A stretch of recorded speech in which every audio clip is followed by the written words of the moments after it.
오늘 우리에게 주시는 하나님의 말씀은 구약성경 여호수아 7장 1절부터 26절까지입니다. 이스라엘 자손들이 온전히 바친 물건으로 말미암아 범죄하였으니 이는 유다 지파 세라의 증손 삽디의 손자 갈미의 아들 아간이 온전히 바친 물건을 가졌음이라. 여호와께서 이스라엘 자손들에게 진노하시니라.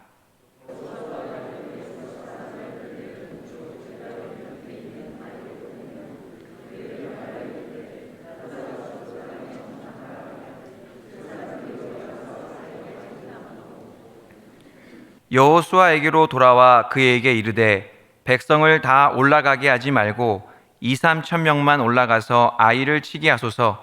그들은 소수이니 모든 백성을 그리로 보내어 수고롭게 하지 마소서 하므로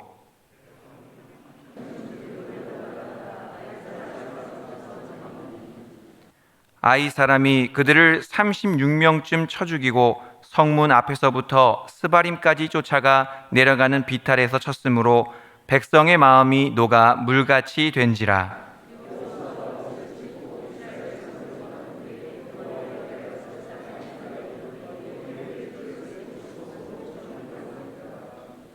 이르되 슬프도소이다 주 여호와여, 어찌하여 이 백성을 인도하여 요단을 건너게 하시고 우리를 아모리 사람의 손에 넘겨 멸망시키려 하셨나이까. 우리가 요단 저쪽을 만족하게 여겨 거주하였다면 좋을 뻔하였나이다.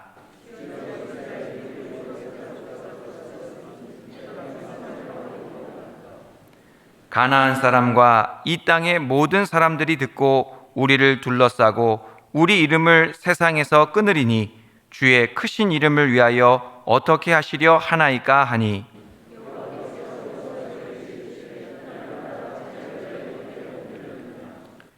이스라엘이 범죄하여 내가 그들에게 명령한 나의 언약을 어겼으며 또한 그들이 온전히 바친 물건을 가져가고 도둑질하며 속이고 그것을 그들의 물건들 가운데에 두었느니라.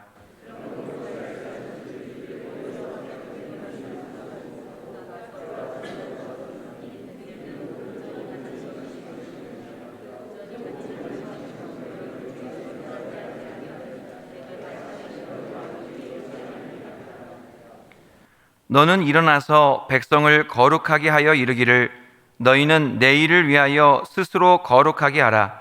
이스라엘의 하나님 여호와의 말씀에 이스라엘아 너희 가운데 온전히 바친 물건이 있나니 너희가 그 온전히 바친 물건을 너희 가운데에서 제하기까지는 내 원수들 앞에 능히 맞서지 못하리라.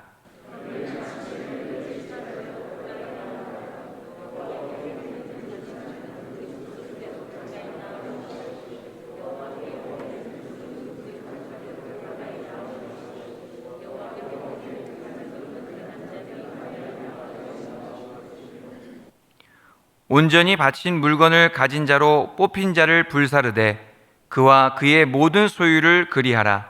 이는 여호와의 언약을 어기고 이스라엘 가운데에서 망령된 일을 행하였음이라 하셨다 하라.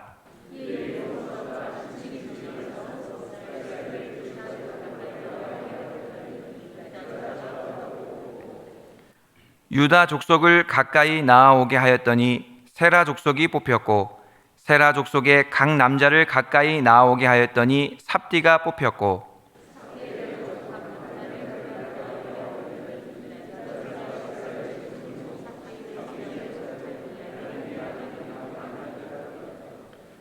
그러므로 여호수아가 아간에게 이르되 내 아들아 청하노니 이스라엘의 하나님 여호와께 영광을 돌려 그 앞에 자복하고 내가 행한 일을 내게 알게 하라.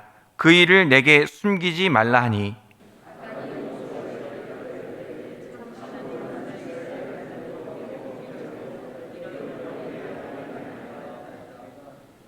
내가 노력한 물건 중에 시날산의 아름다운 외투 한 벌과 은 200세겔과 그 무게가 50세겔 되는 금덩이 하나를 보고 탐내어 가졌나이다. 보소서, 이제 그 물건들을 내 장막 가운데 땅속에 감추었는데 은은 그 밑에 있나이다 하더라.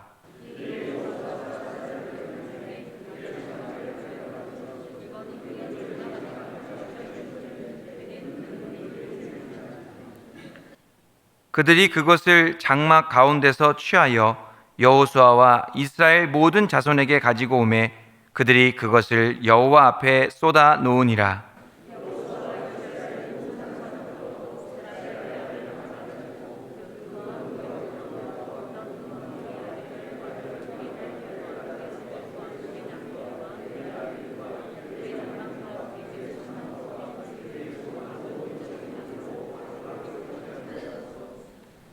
여호수아가 이르되 내가 어찌하여 우리를 괴롭게 하였느냐? 여호와께서 오늘 너를 괴롭게 하시리라 하니 온 이스라엘이 그를 돌로 치고 물건들도 돌로 치고 불사르고 그 위에 돌 무더기를 크게 쌓았더니 오늘까지 있더라. 여호와께서 그의 맹렬한 진노를 그치시니 그러므로 그곳 이름을 오늘까지 아골 골짜기라 부르더라. 아멘.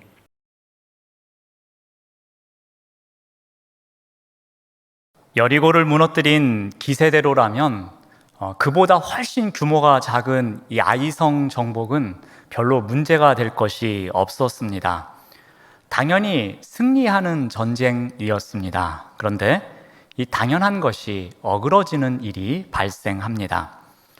하나님의 약속을 따라 믿음으로 시작했던 이 가나안 정복의 역사가 아이성을 점령할 때에 전혀 예상치 못한 일로 실패로 돌아갑니다. 어떤 일이 있었습니까? 우리 7장 4절 말씀을 먼저 보시면은 백성 중 3,000명쯤 그리로 올라갔다가 아이 사람 앞에서 도망하였다고 기록합니다. 이스라엘 백성들이 아이성 전투에서 참패합니다. 전혀 힘을 써보지도 못합니다. 그리고 그들이 세웠던 아이성 침공 작전은 실패로 돌아갑니다. 결국에 그들은 도망하였다고 성경은 기록합니다.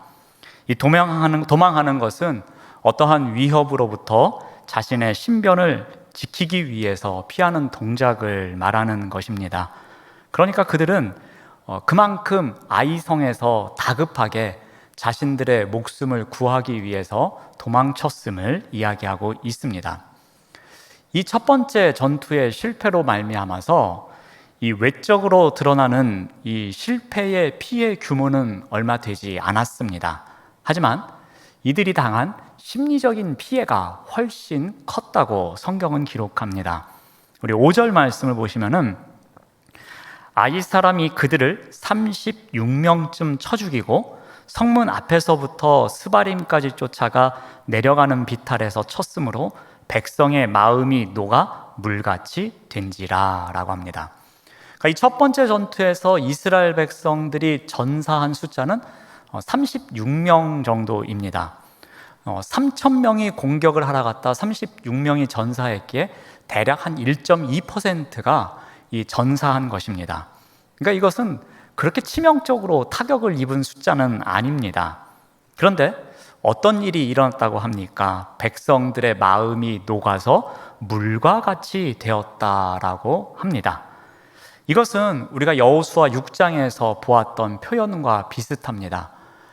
여리고 성에 살던 사람들이 이스라엘 백성들에 관한 이야기를 듣고서 그들의 마음이 녹았다고, 그들의 불안하기 시작했다고, 그래서 문을 꼭 걸어 잠그고 사람들이 통행하지 못하도록 했던 일, 그 일과 그 당시에 있었던 여리고 사람들의 마음과 똑같은 상황이 되었다고 성경은 기록하고 있습니다. 그러니까 여호수아와 이스라엘 백성들은 이 일로 인해서 심리적으로 매우 크게 좌절한 것 같습니다. 어찌 보면 그냥 공황 상태가 온 것 같기도 합니다. 당연한 승리로 생각했었는데 이것이 어그러지면서 심리적으로 더 큰 충격을 받았던 것 같습니다. 이 여리고성을 공격할 때처럼 이번에도 정탐꾼을 먼저 보냈습니다.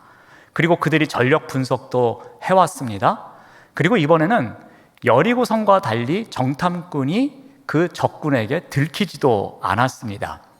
그리고 이번에는 두 번째 전투이기 때문에 첫 번째 전투보다는 더 수월했을 것입니다. 이길 수밖에 없는 전쟁처럼 보여졌습니다. 그런데 뜻밖의 결과가 나오게 되었습니다.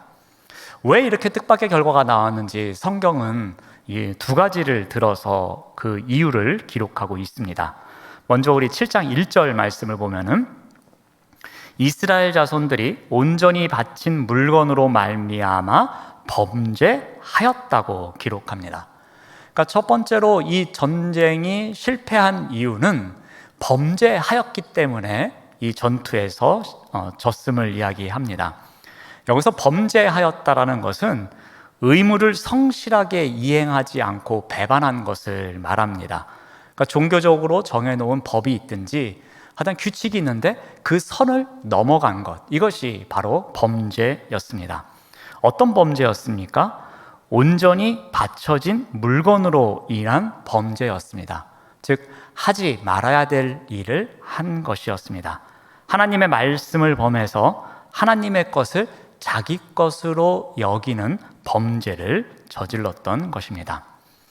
또 하나의 실패의 이유는 우리 2절 말씀을 봅니다. 여호수아가 여리고에서 사람을 베델 동쪽 베다웬 곁에 있는 아이로 보내며 그들에게 말하여 이르되 올라가서 그 땅을 정탐하라 하매 그 사람들이 올라가서 아이를 정탐합니다. 자, 요단강 근처에 있었던 이 저지대에 있었던 여리고를 정복하고 이제 점점 고지대로 올라갑니다. 그 고지대에 또 길목이 되고 있는 아이성을 정복하기 위해서 정탐꾼을 먼저 보냅니다. 그런데 우리가 2절 말씀을 다시 읽어보았지만 정탐꾼을 몇 명 보냈는지 나오질 않습니다. 우리 민수기에서 정탐꾼을 보낼 때 12명을 보냈습니다. 또 여리고성에 정탐꾼을 보낼 땐 2명을 보냈습니다. 근데 아이성에 정탐꾼을 보낼 때는 몇 명을 보냈는지 기록하고 있지 않습니다.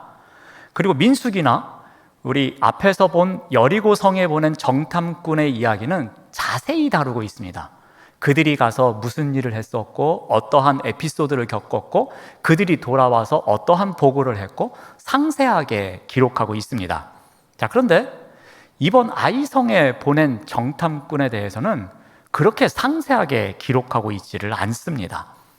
이전의 정탐꾼의 기록에 비하면은 이번 정탐꾼의 기록은 너무 간략하게 기록하고 있습니다. 이것은 아마도 이제는 우리가 정탐에 대해서는 이제 전문가가 되었으니까 이쯤 되었으면 적당히 해도 되겠다는 그런 의미가 담겨져 있는 것 같습니다. 매우 느슨해진 것 같고요. 허술하게 정탐을 한 것 같습니다. 어찌 보면 이스라엘 백성들이 이제는 자만해지고 오만해진 것을 알 수 있습니다. 이 정도야, 이 정도는 그냥 적당히 해도 될 거야 라는 생각을 한 듯 합니다. 이 정탐을 마치고 돌아와 여호수아에게 보고하는 장면을 한번 다시 보겠습니다. 우리 3절 말씀을 보시면은 백성을 다 올라가게 하지 말고 2-3천 명만 올라가서 아이를 치게 하소서. 그들은 소수이니 모든 백성을 그리로 보내어 수고롭게 하지 마소서라고 합니다. 정탐꾼들이 보고를 합니다. 그렇게 많은 인원을 보낼 필요는 없을 것 같습니다. 그들은 소수입니다. 그러니 한 2-3천 명 정도만 보내면 우리에게 충분히 승산이 있습니다 라고 보고를 합니다. 그런데 이 보고를 통해서 우리가 알 수 있는 것은 이 정탐꾼들이 일을 제대로 안 한 것을 알 수 있습니다. 정탐꾼들이 가서 면밀히 살펴보고 그 성의 규모나 성 안에 있는 군사의 숫자나 성 안에서 우리가 어떻게 공격을 하면 좋을지를 제대로 연구를 안 하고 온 것입니다. 그 대표적인 예가 우리 여호수아 8장 25절 말씀인데요. 아이성을 정복했을 때의 이야기가 나옵니다. 그날에 엎드러진 아이 사람들은 남녀가 모두 12,000명이었다라고 기록합니다. 이 12,000명이나 그 성에 살고 있었는데 정탐꾼들이 뭐라고 보고를 했습니까? 그들은 소수입니다 라고 하는 거예요. 그래서 2-3천 명만 보내도 그들을 충분히 물리칠 수 있습니다 라고 한 겁니다. 대략 2-3천 명이라고 이야기한 거 보니까 이들이 파악한 아이성의 거주민은 대략 1,000명 안팎 정도로 보았던 것 같습니다. 그러니까 2-3배 정도 보내면 충분히 우리에게 승산이 있습니다 라고 보고한 것 같습니다. 아이성 정복의 결과를 통해서 거꾸로 우리가 유추를 해보니까 이 정탐꾼들이 자신들이 해야 할 일을 제대로 안 했던 것입니다. 정탐꾼들은 여리고 승리에 도취되어 있었던 것 같습니다. 아이성은 여리고성에 비해서 훨씬 작았기에 그래서 제대로 아이성을 살피지 않았던 것입니다. 이 정도쯤은 여리고성에 비하면 아무것도 아닌데 그냥 소수만 사는구나, 그래 2~3천 명 정도 보내면 우리가 충분히 이길 수 있을 거야, 이 정도로 적당히 둘러보고 와서 적당히 보고했던 것입니다. 더군다나 여호수아도 실수를 합니다. 이 전쟁을 해야 되는지 말아야 되는지를 여호와께 여쭙지를 않습니다. 여호수아는 지금 하나님을 믿는 것보다는 오히려 정탐꾼의 이야기를 더 믿고 있는 것이었습니다. 하나님의 명령에 의지하기보다는 정탐꾼들의 정보에 더 의지하는 마음으로 지금 아이성 공격을 준비하고 있는 것이었습니다. 이 또한 공동체의 지도자인 여호수아조차도 오만하고 자만한 상황에 빠져 있었습니다. 여리고성의 승리에 도취되어 있어서 리더로서 분별해야 될 것을 온전히 분별하고 있지 못한 여호수아의 오만한 모습도 보게 됩니다. 이러한 두 가지 이유로 인해서 당연하게 승리를 얻을 줄 알았는데 그렇지 못한 결과가 나타난 것이었습니다. 당연한 것이 어그러졌을 때에 여호수아는 어떻게 합니까? 먼저 그는 하나님 앞에 나아가서 엎드립니다. 우리 7장 6절 말씀을 봅니다. 여호수아가 옷을 찢습니다. 그리고 이스라엘 장로들과 함께 여호와의 궤 앞에 땅에서 엎드립니다. 그리고 머리에 티끌을 뒤집어 쓰고 저물도록 있습니다. 그러니까 아무 말도 안 하고 지금 있다는 이야기입니다. 여호수아가 먼저 자신의 옷을 찢습니다. 그만큼 이 상황이 비탄하고 애통한 순간임을 나타내고 있습니다. 전에도 한번 살펴보았지만 이 옷을 찢는다라는 표현은 구약 성경의 여러 곳에서 사용되고 있습니다. 대표적인 곳이 요셉의 죽음을 들은 아버지 야곱이 어떻게 합니까? 옷을 찢고 애통하는 자리로 나아갑니다. 바로 그때 사용된 단어가 여기에 나오는 옷을 찢다라는 표현과 똑같은 단어입니다. 또 다윗이 사울 왕과 요나단의 죽음의 소식을 듣습니다. 그리고 그가 옷을 찢고 비통한 마음으로 통곡하며 나아갑니다. 그때에 사용한 단어가 바로 이 단어입니다. 그만큼 여호수아의 마음이 너무나도 힘들었음을 강조하고 있는 표현입니다. 자, 애통하는 마음으로 이제 어떻게 합니까? 이제 리더들과 함께 여호와의 궤 앞에서 땅에 엎드립니다. 자, 여호와의 궤는 무엇을 상징하죠? 하나님의 임재를 상징합니다. 그러니까 하나님께서 함께 하시는, 하나님께서 임재하시는 그 곳 앞에, 그 땅에 엎드리며 나아간 것입니다. 즉 하나님 앞에 나아가서 하나님과의 관계 회복을 다시 찾고자 나아간 것입니다. 다음으로 여호수아가 또 어떻게 합니까? 이제는 머리에 티끌을 뒤집어 씁니다. 이것은 내가 매우 수치스러운 일을 당했습니다 라고 보고하는 내용인 거죠. 내가 괴로운 일을 당했습니다. 그런 마음으로 나아가는 것입니다. 그렇게 하루 종일 하나님 앞에 나아가서 통곡하고 있는 상황입니다. 여호수아가 아마도 속이 많이 상했을 것입니다. 그리고 하나님께서 이렇게까지 하신 것을 이해하지 못하기도 했을 것입니다. 왜 이런 일이 생겼는지 통회하는 마음으로 리더들과 함께 여호와 앞에 나아가서 옷을 찢고 재를 뒤집어 쓰고 통곡하며 기도하고 있었습니다. 그의 기도 첫 마디가 무엇입니까? 우리 7절 말씀을 보면은 이르되 슬픕니다 라고 말합니다.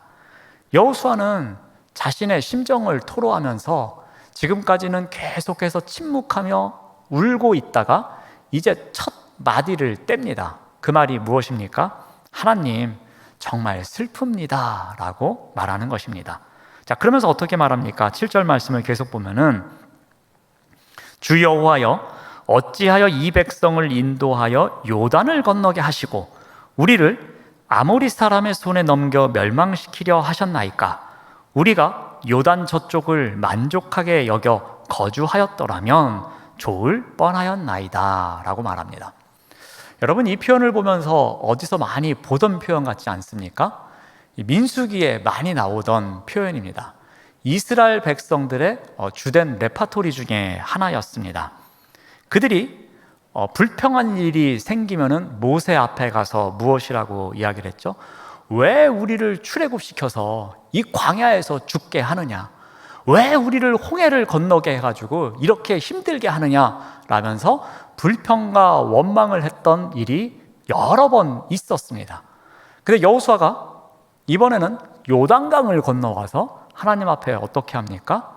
그 이전에 자신의 선조들이 했던 이야기와 비슷한 흐름의 그러한 비슷한 뉘앙스의 이야기를 하고 있는 것입니다. 그러니까 여호와의 기도에 이러한 원망도 담겨져 있었습니다. 이러한 가운데 하나님은 그들의 부르짖음에 반응을 하십니다. 어떻게 반응을 하신지 10절 말씀을 봅니다. 여호와께서 여호수아에게 이르시되 일어나라, 어찌하여 이렇게 엎드려 있느냐라고 말씀하십니다. 여호와께서는 여호수아에게 일어나라고 말씀하십니다. 얘야, 네가 지금 이렇게 하고 있으면 어떡하냐? 일어나라, 내가 너를 위로해 주겠다라는 의미가 담겨져 있습니다. 이제 새로운 마음으로 새롭게 결단해서 새롭게 시작하자라는 격려의 의미도 담겨져 있는 것입니다. 그러면서 내가 해결해야 될 숙제가 한 가지 있음을 알려줍니다. 그 숙제가 무엇입니까? 11절에 이렇게 기록하고 있습니다. 이스라엘이 범죄하여 내가 그들에게 명령한 나의 언약을 어겼다는 것입니다. 그래서 그들이 온전히 바친 물건을 가져가고 도둑질을 하고 속이고 그것을 그들의 물건들 가운데 두었다고 합니다. 여호와께서 이스라엘이 범죄한 내용을 구체적으로 알려주십니다. 그들은 나의 언약을 어겼다는 것입니다. 이 어기다는 것은 규정을 건넌 것입니다. 규정의 한계를 뛰어넘은 것입니다. 이 말은 이스라엘 백성들이 아무 잘못도 없다고 불평하고 있는 여호수아와 그의 리더들에게 아니다, 너희들의 잘못이 분명히 있다, 너희들이 내가 정해놓은 규정의 선을 넘었어 라고 가르쳐주고 있는 것입니다. 그 패배의 원인이 그 규정을 어겼기에 일어난 일임을 가르쳐 줍니다. 중요한 것은 죄를 미리 막을 수는 없었습니다. 그렇지만 이제부터 그 문제를 해결하는 것이 여호수아와 다른 리더들에게 주어진 숙제였습니다. 그래서 여호와는 여호수아에게 말씀하시기를 일어나라, 이제 내가 너에게 다시 명령을 하니 내가 가서 새롭게 시작할 준비를 해야 함을 가르쳐주고 있습니다. 이제 대책을 가르쳐주고 그 대책대로 행하게 합니다. 먼저 백성들이 잘못한 것을 회개할 수 있는 기회를 줍니다. 그래서 13절 말씀을 보면은 너는 일어나서 백성을 거룩하게 하여 이르기를 너희는 내일을 위하여 스스로 거룩하게 하라 라고 명령합니다. 백성들에게 스스로 거룩하게 할 수 있는 시간을 줍니다. 문제가 생겼으니 이 문제를 해결하기 위해서 각자가 거룩한 시간을 갖도록 명령합니다. 다음으로 이제 범인을 색출하는 작업을 시작합니다. 우리 16절 말씀으로 가보면은 여호수아가 아침 일찍 일어납니다. 그리고 각 지파대로 가까이 오게 합니다. 그랬더니 제비를 뽑았더니 유다 지파가 뽑혔습니다.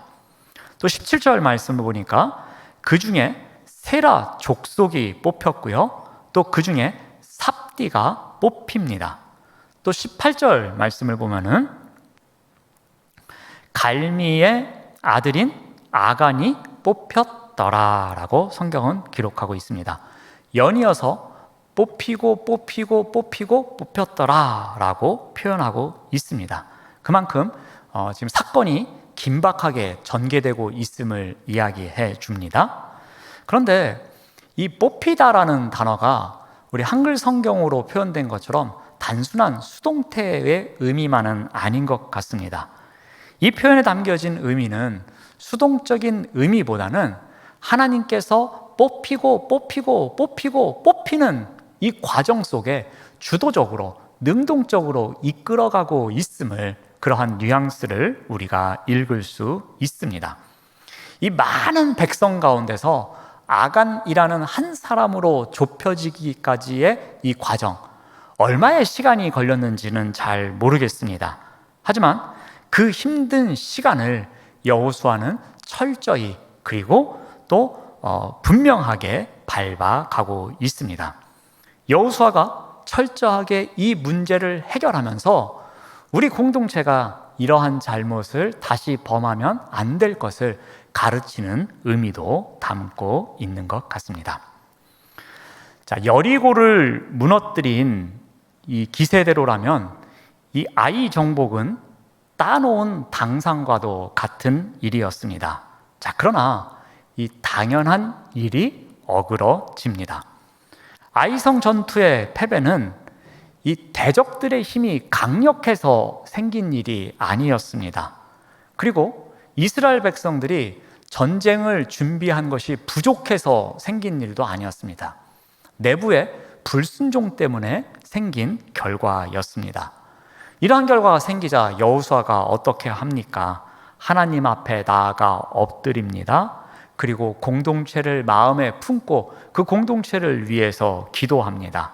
가나안 땅에서 발생한 이 첫 번째 범죄에 대해서 진상을 밝혀나가고 그 범죄의 한가운데 있는 아간을 찾아내며 결국 그를 처형하면서 오늘 본문의 말씀이 끝이 납니다.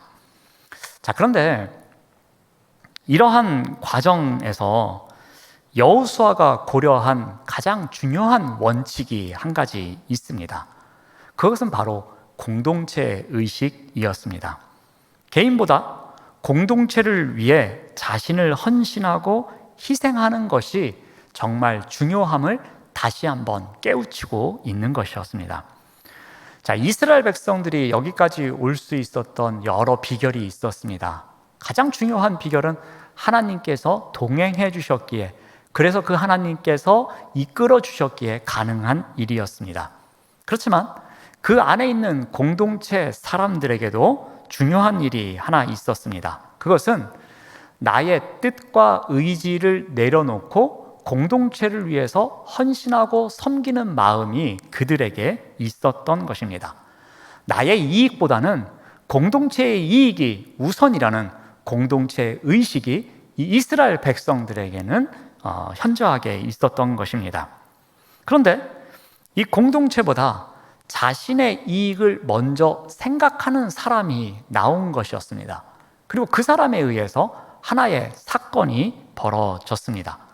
공동체의 승리와 이스라엘 백성이 하나님의 백성으로 세워지는 것보다 자신에게 무엇이 유익하고 필요한 것인지 그 생각이 앞서고 그 탐심이 앞서는 사건이 일어난 것이었습니다. 이스라엘 백성들은 여리고 성을 점령할 때에 마음속으로 다짐했을 것입니다. 내가 생명을 걸고 이 전쟁터에 나아가지만 내가 내 욕심을 위해서, 내 개인의 필요를 채우기 위해서 이 전쟁에 나아가는 것이 아님을 스스로 다짐했을 것입니다. 이 전쟁은 진멸 전쟁이기에 내가 이 전쟁에 나아가서 목숨을 빼앗길지라도 나에게 돌아오는 보상은 없다는 것을 이들은 다시 한번 다짐하고 알았을 것입니다. 그래서 그들은 이스라엘 공동체를 위해서 내가 절제할 것을 다짐하며 전쟁터에 나아갑니다. 그리고 절대로 여기에 있는 모든 것은 하나님의 것이니 손을 대면 안 된다라는 명령에 순종합니다. 그런데 단 한 사람이 이 명령을 배신한 것이었습니다. 아간은 공동체의 이익보다 자신의 이익이 우선이었습니다. 아마도 외투를 보는 순간에 이 외투가 있으면 내가 앞으로 가나안 땅을 정복할 때에 요긴하게 쓸 수 있겠구나. 야, 이 금덩어리 정도면 우리 가족이 충분히 먹고 살 수 있을 거야. 야, 이 정도의 은이면 내 손자와 손녀딸이 또는 나중에 우리의 후손들이 충분히 먹고 살 수 있을 거야 라는 욕심이 생긴 것이었습니다. 그래서 그는 공동체의 이익보다는 자신의 이익이 앞서는 탐심을 억누르지 못했던 것입니다. 그 탐심을 절제하지 못했던 것입니다. 여호수아는 바로 이 부분을 점검하고 있는 것입니다. 공동체 의식이 결여되었을 때에 비록 한 사람일지라도 이 일이 우리에게 실패로 돌아올 수 있음을 다시 한번 강조하고 있는 것입니다. 그래서 공동체 의식이 얼마나 중요한지를 깨우쳐 주고 있는 것이었습니다. 여기서 우리가 한 가지 좀 더 깊이 생각해 볼 문제가 하나 있습니다. 아간이 왜 이렇게까지 했을까라는 겁니다. 아간의 욕심이 이렇게까지 나올 수 있었을까라는 생각을 한번 해보게 됩니다. 아간이 왜 그랬을까 생각해 보는 가운데 아마도 아간은 이런 생각을 했을 것 같습니다. 나 하나쯤이야 라는 생각을 했던 것 같습니다. 아간은 생각하기를 이렇게 많은 이스라엘 백성들 가운데 나 하나쯤 이 명령을 어긴다고 해서 하나님이 아실까? 나 하나쯤 외투를 챙기고 금덩어리를 챙기고 은덩어리를 챙긴들 그게 무슨 문제가 될까라는 안일한 생각을 했던 것 같습니다. 아간의 안일함은 그의 행동에서도 또 드러납니다.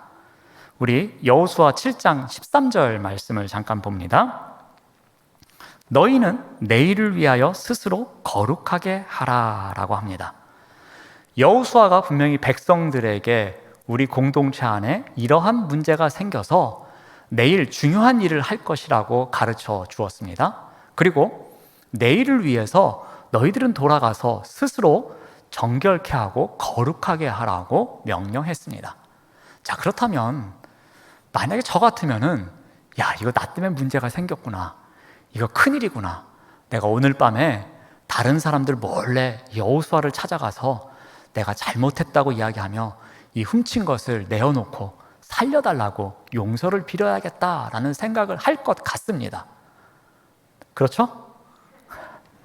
제가 할지 안 할지 여러분들이 못 믿는 표정이신데 저는 마음이 약해서 그럴 것 같습니다. 그런데 아간은 어떻게 합니까? 이러한 시간, 너희를 스스로 성결케 하라는 시간을 가지라고 했음에도 불구하고 아간은 이건 나랑 상관없는 일이야. 나 하나쯤이야 한 일, 이 일에 대해서 설마 무슨 일이 있겠어? 라고 계속해서 아니란 생각을 합니다. 첫 번째로 자신의 잘못을 되돌릴 수 있는 기회가 주어졌음에도 불구하고 아간은 이 기회를 붙잡지 못합니다. 이제 두 번째 기회가 옵니다. 두 번째 기회는 무엇입니까? 계속해서 제비를 뽑습니다. 12지파의 대표가 나와서 지파를 뽑습니다. 그리고 또 그 밑에 작은 단위 뽑습니다. 더 작은 단위, 더 작은 단위로 계속해서 범위가 축소되어서 다가오고 있습니다. 그런데 자기가 소속된 지파의 제비가 뽑혔을 때만이라도 에이, 나 하나쯤이야 라고 여유를 가졌을지도 모릅니다. 그런데 범위가 좀 더 좁혀왔을 때 어떠한 생각이 들었을까요? 아마도 적지 않은 압박감을 느꼈을 겁니다. 그렇다면 우리라면 어떻게 합니까? 그때라도 달려가서 내가 이런 잘못을 했다고, 정말 죽을 죄를 졌다고 그러면서 눈물로 회개하며 주님 앞에 나갈 것입니다. 그런데 아간은 어떻게 합니까? 계속해서 나 하나쯤이야 라는 생각을 갖고 있었던 것 같습니다. 계속해서 아니란 생각에 자신이 회개할 수 있는 기회를 잡지 못하게 됩니다. 아간의 이러한 행동을 통해서 우리가 한 가지 교훈을 배워봅니다. 나 하나쯤이야 라는 아니란 생각이 개인과 공동체를 병들게 할 수 있다는 것입니다. 나 하나쯤이야 라는 아니란 생각이 당연한 것을 어그러지게 만들 수 있다는 것입니다. 그러므로 우리가 오늘 말씀을 통해서 기억해야 할 것은 나 하나쯤이야 라는 아니란 생각을 버리는 훈련은 우리가 또 해야 할 일이라는 것입니다. 나 하나쯤이야 하면서 묵인하고 싶은 순간도 많이 있을 것입니다. 이것쯤은 괜찮을 거야. 그 많은 사람 중에서 나 하나쯤 이런 일 한다고 무슨 문제가 있겠어? 라면서 스스로 합리화시키고 스스로에게 묵인해주는 일이 얼마나 많이 있습니까? 나 하나쯤이야 하면서 이 말씀과 상반된 삶을 살아가면서 나 하나쯤이야 다른 행동을 하면 어떻겠어? 나 하나쯤이야 이 말씀과 전혀 상관없는 삶을 살면 무슨 상관이 있겠어? 라는 아니란 생각을 우리가 할 때가 많이 있다는 것입니다. 나 하나쯤이야 이 정도 유혹에 넘어가면 무슨 문제가 있겠어? 나 하나쯤이야 이런 거 타협하면서 산다고 무슨 문제가 있겠어? 라고 생각하는 일이 우리 주변에는 너무나도 많이 있다는 것입니다. 그러므로 우리가 오늘의 이야기를 통해서 한 가지 꼭 기억하실 것은 이 나 하나쯤이야 하는 아니라는 생각, 이것이 나만 병들게 하는 것이 아니라 내가 소속되어 있는 크고 작은 공동체까지도 병들게 만들 수 있다는 것입니다. 그러므로 나 하나쯤이야 안일하게 생각토록 만드는 크고 작은 유혹과 크고 작은 넘어지게 만드는 것들을 우리가 거절할 수 있는 용기를 달라고 늘 기도하며 살아가야 할 것입니다. 그리고 그것을 분별하고 그리고 그것에 넘어지지 않도록 우리가 하나님 앞에 매달리며 기도하는 삶을 살아가야 할 것입니다. 그와 같이 살아가시는 우리 모두가 되시기를 바랍니다. 기도하겠습니다. 하나님 감사합니다. 나 하나쯤이야 라는 아니란 생각이 당연한 것을 어그러지게 만들 때가 있습니다. 나 하나쯤이야 하는 생각 속에 살아가도록 끊임없이 붙잡는 크고 작은 유혹과 욕심을 버리며 살아갈 수 있도록 인도하여 주시옵소서. 예수님의 이름으로 기도드립니다. 아멘.